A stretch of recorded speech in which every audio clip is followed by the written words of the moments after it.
బులెటిన్లో మరో బ్రేకింగ్ చూస్తున్నాం. నేడు లోక్సభలో మోడీ ప్రసంగించే అవకాశం ఉంది. అవిశ్వాస తీర్మానంపై చర్చ ముగిసిన తర్వాత మోడీ సమాధానం చెప్పనున్నారు. ఇవాళ సాయంత్రం 4 గంటలకు లోక్సభ మోడీ మాట్లాడనున్నారు. దీంతో మోడీ ప్రసంగంపై సర్వత్రా ఆసక్తి నెలకొంది.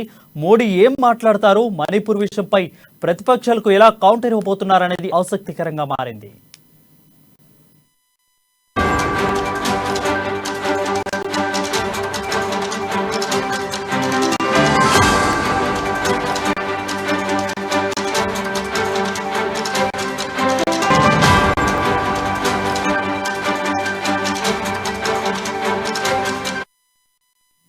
బులెటిన్లో బ్రేకింగ్ చూస్తున్నాం. నేడు లోక్సభలో మోదీ ప్రసంగించే అవకాశం ఉంది.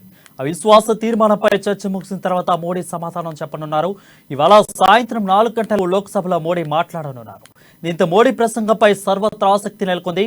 మోడీ ఏం మాట్లాడుతున్నారు, మణిపూర్ విషయంపై ప్రతిపక్షాలకు ఎలా కౌంటర్ ఇవ్వబోతున్నారనేది ఆసక్తికరంగా ఉంది. దీనిపై మరింత సమాచారం ఢిల్లీ ప్రతినిధి రాజ్ లైవ్ ద్వారా అందిస్తారు. Raj, over to you. Varun, మొత్తానికి ప్రతిపక్షాలు కోరుతున్నటువంటి సమయం వచ్చింది.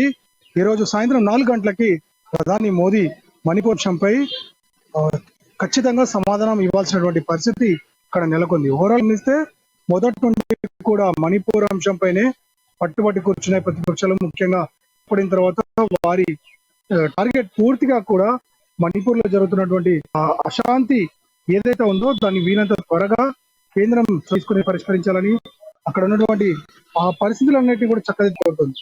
మరోవైపు ఇప్పటివరకు అక్కడ జరిగినటువంటి సంఘటనలపై కానీ ఇతర పరిణామాలపై కానీ ప్రధాని ఖచ్చితంగా సమాధానం చెప్పాలంటూ కోరారు. పార్లమెంట్ సమావేశాలు మొదలైనటువంటి సమయంలో ప్రధాని మోదీ పార్లమెంట్ వెలుపల ఈ సంబంధించి ప్రకటనతో ఒక్కసారిగా ప్రతిపక్షాలు బగ్గుమన్నాయి.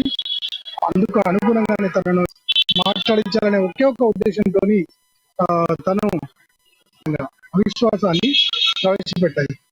నిజానికి రేపటితో పార్లమెంట్ ముగియనున్నాయి. ఇప్పటి వరకు కూడా జరిగినటువంటి ఈ మొత్తం రోజులు కూడా బిల్లుల కంటే ఎక్కువగా మణిపూర్ అంశమే చర్చకు వచ్చింది. పార్లమెంట్ సమావేశంలో అక్కడ జరిగిన అన్యాయం కావచ్చు, అక్కడ మహిళలు, పిల్లలు ఎదుర్కొన్నటువంటి దుస్థితుల పైన మాట్లాడాల్సినటువంటి పరిస్థితి నెలకొంది. అయితే నిన్న రాహుల్ గాంధీ చాలా ఆగ్రహంతో చాలా స్పష్టంగా చెప్పారు. అక్కడ జరిగినటువంటి ప్రజాస్వామ్య హననం ఏదైతే ఉందో దాన్ని లోక్సభ దృష్టికి తీసుకొచ్చారు. ఎందుకంటే రాహుల్ గాంధీ అక్కడ పర్యటించారు, స్వయంగా అక్కడ బాధితుల్ని కలిశారు. ఇరు పక్షాల్లో ఉన్నటువంటి బాధితుల్ని వారి పరిస్థితుల్ని కనుక్కొని మరి ఇక్కడికి వచ్చి తను వివరించడం జరిగింది. అయితే కొద్ది రోజుల పాటు సస్పెన్షన్ కారణంగా తను మాట్లాడలేకపోయారు. నిన్న అవకాశం వచ్చాక నిన్న కేంద్రంపై చాలా తీవ్రంగా విరుచుకుపడ్డారు. మరోవైపు అక్కడ ఉన్నటువంటి రాష్ట్రం కూడా, అక్కడ ప్రభుత్వం కూడా, సీఎం కూడా పూర్తిగా విఫలమయ్యారు. బీరేన్ సింగ్ నిర్లక్ష్యం వహించారంటూ పార్లమెంట్ సాక్షిగా చెప్పారు. సో మణిపూర్ అంశం అనేది దేశ అంతర్భాగం అని బీజేపీ అనుకుంటున్నప్పుడు ఎందుకు దాన్ని సాల్వ్ చేయట్లేదు అనే దాన్ని రాహుల్ ప్రధానంగా ఇక్కడ ప్రస్తావించారు. ఈ రోజు వీటన్ని కూడా ప్రధాని మోదీ సమాధానం ఇవ్వాల్సినటువంటి పరిస్థితి నెలకొని ఈ రోజు 4 గంటలకు షెడ్యూల్ ఫిక్స్ అయింది. మొత్తంగా చూస్తే 7 గంటల లోపల అంటే 7 గంటల వరకు జరుగుతుంది. సో రేపు మాత్రం బిల్స్ కి సంబంధించి చివరి రోజు కాబట్టి రేపు కీలక బిల్స్ కి సంబంధించి మాట్లాడే అవకాశం ఉంది. అందుకే ఈ రోజు ఈ పరిస్థితుల్లో వివరణ ఇవ్వాల్సినటువంటి పరిస్థితి నెలకొంది. అవిశ్వాసంలో ఓడిపోతామని తెలిసినప్పటికీ కూడా ప్రధాని మోదీని మాట్లాడించాలనే ఒక లక్ష్యంతో ఇండియా కూటమి ముందుకెళ్ళింది. దానిలో భాగంగానే ఈ రోజు ప్రధాని మాట్లాడాల్సినటువంటి పరిస్థితి నెలకొంది.